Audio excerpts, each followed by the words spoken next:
Hello, Lylers, Lyle listeners, Lylians, what should we call you? Welcome to the Lyle podcast. This is Elle Petrell, your host. I'm super excited just to be sharing some of my thoughts with you. I don't want to give an overview because we'll miss some nuance. Let's just get into it. So glad you're here. Hi there. I don't think I've ever talked about this publicly. If I have, maybe I've written about it, but I don't think so. It's pretty new and emerging, and it's also blended, melded, evolved from something that's been going on for a long time, which is, of course, like how life is, that we keep coming around the same thing, but learning more and deepening. So it's like the same thing that I've been progressing with as a my just journey of selfhood, and part of my selfhood is somebody that heals other people, and I can only heal people as much as I'm healed. So I live a life committed to living my healthiest life so that you can live your healthiest life. And that's all fine. That doesn't feel particularly, but I'm nervous because that doesn't feel particularly vulnerable to say. It just feels true. But what I'm going to share next feels much more vulnerable to share. And that's because it is vulnerable to share. And I am much more vulnerable than most people I meet, which makes it hard to have connections with people. And so when you find somebody that's as vulnerable as you, or more vulnerable than you, it just really is like a lifeline. It helps you feel less alone. And that's not quite what I want this video to be at, but everything's connected. So I share that, and that's scary to share because I feel like I'm open for judgment with that, especially from people that aren't very vulnerable. So if you do find judgment about what I'm saying rising up in you, I would encourage you to think about why. First off, identify that they are judgments versus fact. And anything I say out loud like this is something that I need to learn too. So that's the whole part of the healing journey, is that we've got to heal the things so that we can heal others. So a lot of times, like things that people talk about are the things that they struggle with. It's the things that occupy them. And so they share about that.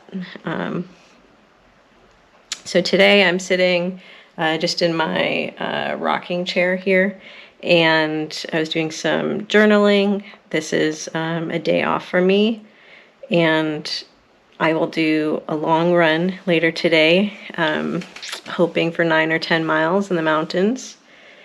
And the go, go, go of society would tell me to do that right away at the beginning of the day. It's in my brain. I have to wrestle with that part of my brain and that programming that tells me not to listen to my body. But my body said, wait, stay here, go slow, keep the shades drawn, keep the eyes closed. Okay, get up, go slow.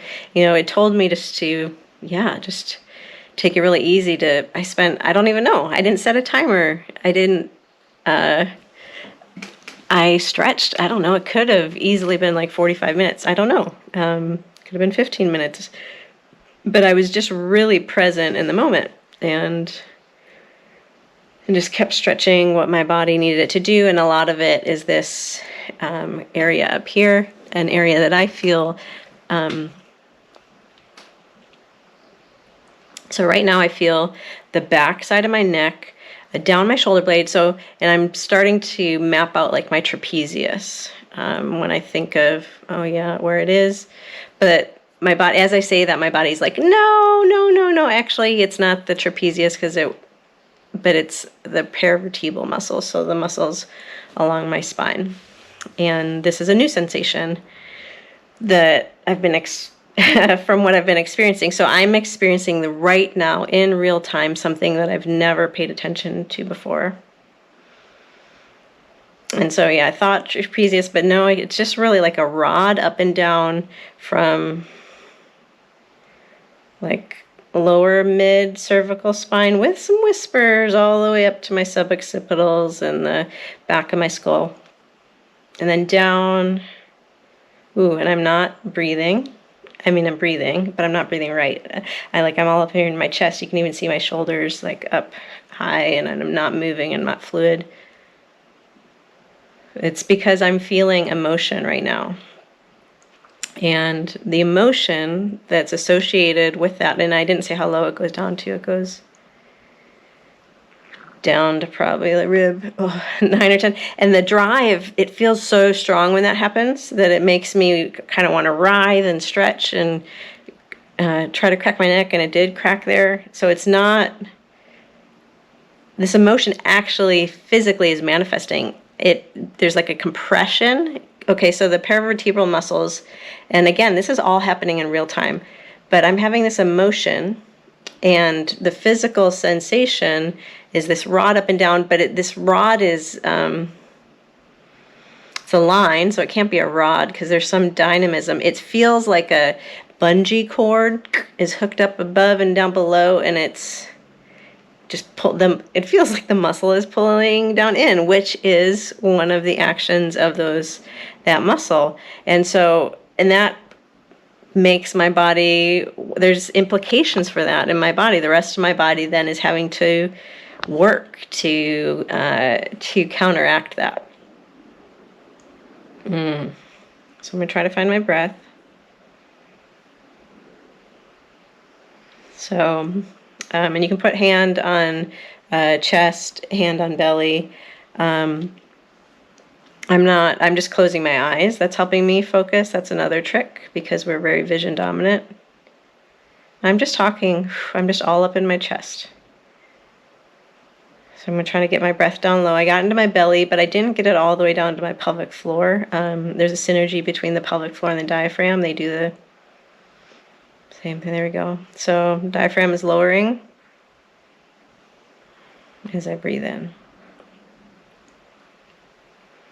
So that emotion, which I've never identified in my body before, probably because for much of my life I didn't spend time to pay attention to the particular emotions. And emotions are an output. And I'll link this to pain because pain is an output. That's like a whole another like kind of teaching training session, conversation. The link between those two as outputs, but emotion is, I'm sad, I'm angry, I'm happy, I'm scared. Those are like some of the top emotions that we have. Our society has trained us to be aware of, or to be able to label. But there's so much. There's difference between anxious and scared and frightened and nervous and excited and giddy and uncertain and ashamed and grieving. I felt that earlier today, grieving. Just even saying that, and because I'm being present, I could feel it down a line. So grieving, what I'm grieving today is, so imagine we had that bungee cord of my right side paravertebral muscles pulling down. Now this is off from that lower bungee down that rib. So I don't know, we're talking about like rib a 9-ish, I would say. And that's an area that's like chronically tight for me. The intercostals there are holding down the rib. Like if I try to roll out, something like that, that area is always going to feel limited. I'm talking in my chest, right? So talking about this is so hard. And so notice when we feel emotions, often our breathing changes, and that breathing change is a stress response. So I'm having a stress response, and that's activating stress hormones in my body, cortisol, things like that.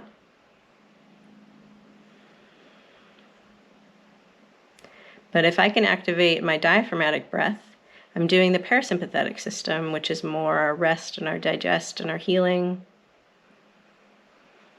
hormones. You know, it's more like steady state. So today is like a rest day. That's what I feel like I need. So yeah, on a day where I feel like I need to rest, I need to work to rest as deeply as I can. And as I rest more deeply, I notice that these emotions that have been just up in our head, they're actually in our body.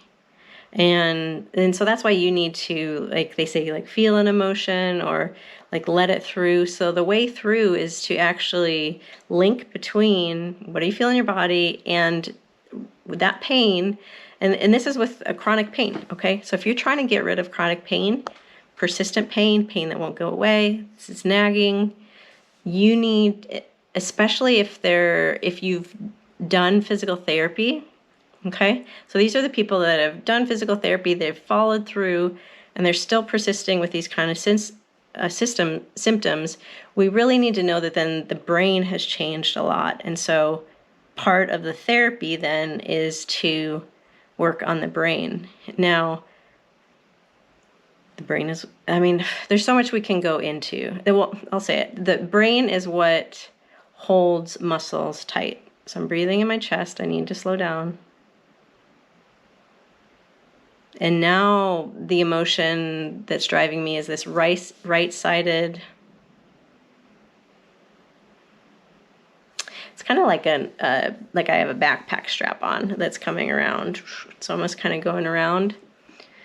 And that is an energy of forward go, which is interesting. It's like a harness. I want to pull into that harness and go. I'm excited. I've gotten past. So what I was feeling earlier, which I didn't describe, was that bungee cord. That was like the vulnerability of being seen. So when I have that pain up and down my back right there, that's me being vulnerable of showing up in the world as who I am. And talking about it's brought it back, okay? But I'm going to tell my body it's okay. I'm using my body to tell my mind so that it can come back and tell my body, okay? So I'm using my mind to control my body, to control my mind, to control my body.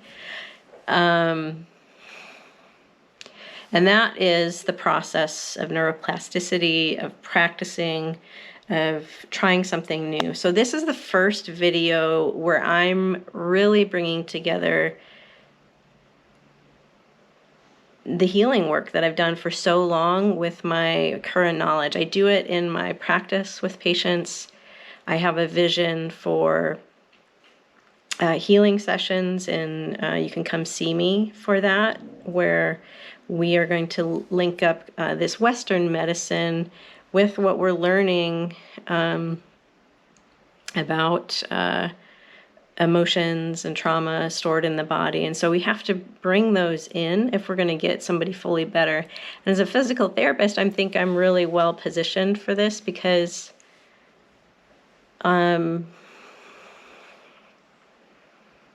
part of the physical therapy education is, and I do see this. What is that? So I'm tipping my head back, and this is. So the stronger I get on the front is going to help. The more I practice, but on the back, yeah. And there's like a stretching in my neck. This is a feeling of I want to hide. So right now, yeah, it's like I want to hide. So I got back into a vulnerable place, and that made me want to round down and stick out. So my chest is now caved in. Versus, okay. So, and then I'm like, again, so emotion, and it's causing this physical thing. So if you're having these movement patterns that you can't get out of, we need to reset your brain. This is neuroplasticity. This is that you can teach an old dog new tricks. It's that brain is not static. We're always progressing or regressing. We're always changing. In life, we are always changing. And so that has allowed me, in very good faith, to be a physical therapist for nearly 20 years and it's led me to the kind of work that I do, that I don't work in an insurance model. I don't base outcomes on how little time that it took. Like, it's in the training, it's in marketing for physical therapy clinics, that if you are getting somebody, if you're good at what you do, you're getting them out of there fast. And this is such a disservice for like 100% of people, because the helping that we were doing was truncated. So part of why I didn't get people out as fast is because, like, I took the time to have conversations, I took the time to educate, and I asked what their goals were, and we had a ways to go, and I knew that I was the expert in this area. I knew that they needed me in their life, and I couldn't just say, okay, well, we got you over the hump of the major levels of your dysfunction, your difficulty moving, and the major levels of your pain or your weakness. But really, like, this is my specialty. I need to be available to you so that you can live your best life, not just like wait till things are so shitty, so shitty in your life, that you come see us. But there should be some understanding that I'm a healer, so I want to heal all of you. And more likely than not, we need to have a lifetime relationship. I need to be like your local healer. And there'll be times where you need to see me more often, and there's times you'll need to see me less. But you're always going to have that resource. And then there is this best practice of having check-ins. I feel good, but can I have a check-in and see how I'm doing, so that I catch things before they become really problematic. And that is neuroplasticity, but that's like a volitional neuroplasticity, where you're kind of meta and outside of yourself, and you see yourself and you say that you want to be a different person, like that you want to be a better version of yourself.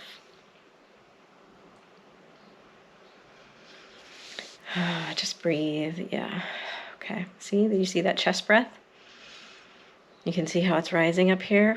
When people will think, deep breath, I did it. I did it. No, I'm not doing it. I'm still in survival mode right now. I'm still feeling stressed. So,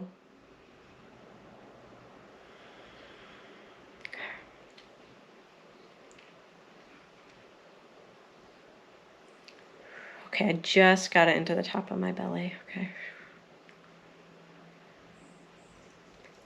Just got a little bit into the pelvic floor. Got a pretty good belly one, but not into the pelvic floor. Okay, so pelvic floor. So you need to feel that pelvic floor moving like right away as the breath comes in. It's not that the breath comes in and then it goes when it gets too full. There's a synergy. The timing should be in sync with each breath. But if we've been practicing like this chest breathing, this holding tight, this is a very important part of pelvic floor functioning. And the pelvic floor is very important for back pain, which is like the number one thing that people come to see physical therapists for. Hey, so that's our resident stress ball in the house. Hey, and sometimes it's too much. I can't buffer his stress, but he is also capable of change. And so before his breakfast this morning, we went on a training walk, even though he's 6, okay? You can teach an old dog new tricks. So he's 6, and he was found on the streets, and we don't know what happened, and got him kind of later in life. And so he's had some experiences that make him nervous. He's super vigilant for sounds, and that's what just happened, even though we're just sitting chilling. Do you want to see him? Okay, 1, 2, 3.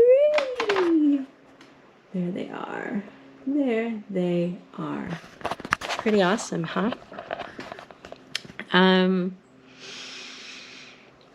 Thanks for letting me share this with you. What I'm modeling here is, and I'm so excited to share it with you because I think this can really change the world. So, and I'm feeling excitement as I say that, which is a different kind of tightness and buzzing, tightness across my back. There's kind of like this readiness to move and go, but that's actually excitement. But I feel it as pain. And that happens a lot. If we don't know what's happening, we don't know that, oh, that's excitement. All I feel is the back pain. But it's really my body's kind of desire and readiness to go. But I'm up here breathing. You can hear me. That was a both breath. Belly breath. So anytime our chest is moving, it's a stress state, okay? And there's kind of good stress and bad stress. So if we're only breathing in our chest, we're very close to hyperventilating. We just, it's not technically hyperventilating because, that's hypervent. Oh, and you get dizzy doing that. It's not effective. It's not functional. Oof. And when do we do that? When we're crazy panicked. So it's a continuum. So we need to get our breath back for everything, for every fucking thing. Okay. We've got to. Okay, that was a good. My pelvic floor is kind of coming along, okay? That it's opening right away, even when I'm not breathing that deep. Because I'm still struggling to get my breath down there. But at least it knows that when it is on, it's part of the function. So what I'm demonstrating for you is that this chronic pain that I have in we say right upper quarter, neck, shoulder, chest, ribs in the back because they go around, right? So rib, chest muscles, back muscles, shoulder blade, which is just held on there by a bunch of just muscles and so much time. So anything that's going to set off the timing. So dysfunctioned breathing is absolutely going to F up your shoulder blades. Do you have a very flat thoracic spine? We've got some breathing issues. Do your ribs flare? We got some breathing issues. Do they flare asymmetrically? Thanks for watching. Thanks for being here. I'll probably be putting more things like this out, but because there's invitation there, but they've got to deal with my body's the speed with which it can do the speed I can do it at. So and I'm really unmasked from my neurodivergence right now, and I want to be there and stay there more of the time, but it takes a lot of energy because there's not a lot of safe spaces for that. There's not a lot of safe spaces for neurodivergent people to unmask, especially women. And so part of me being my healthiest self is, I'm going to physical therapy for this. I have for a number of years. I journal, I meditate, do saunas and cold water exposure. I do some box breathing. I do just belly breathing. I have a mobility routine that's very oriented by mindfulness and presence. And just in the last month or two, I've been able to, it feels like a leveling up in the capacity to heal myself. I'm noticing these emotions more and then noticing how they present in my body. But what I have to do is I kind of have to stop and notice that I'm fidgeting, I'm having this pain, I'm having this resistance to this intense sensation in my body. And instead of resisting it, I have to let go of that desire to eliminate the discomfort and the pain from my life, and I need to be curious about it. Pain is always telling you something. It's your body's way of communicating to you that something needs attention. And it's not even always a sign of injury. It's a sign of threat in your body. So pain is an output. Your body makes the decision to label something as painful. And so people have different experiences of pain. They can have the same injuries or traumas or experiences, and then some won't have pain, some will have different descriptions or intensities or durations of the pain.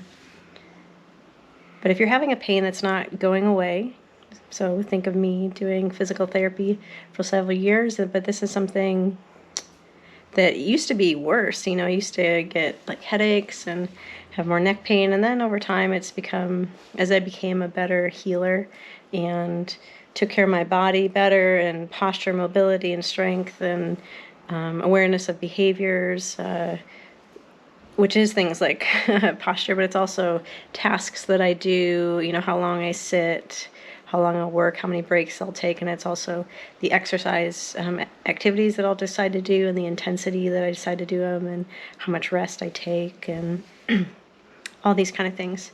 So thanks so much for watching and listening. I am here as a resource for you to live your healthiest life. I'm here as a pain coach, I'm here as a movement coach, and I'm here as a life coach, and I'm here just as a cheerleader for you in life. I'm here to cheerlead you in living an authentic life, and living creative and artistic pursuits as well, and having a healthy relationship to yourself and to the people around you, to live integratedly, and encouraging and empowering people to do that from a contemplative perspective. So thanks so much. Have a great day. May you always see the blessing. Thanks for listening to this episode of the LYHL podcast. I'm so glad you're here.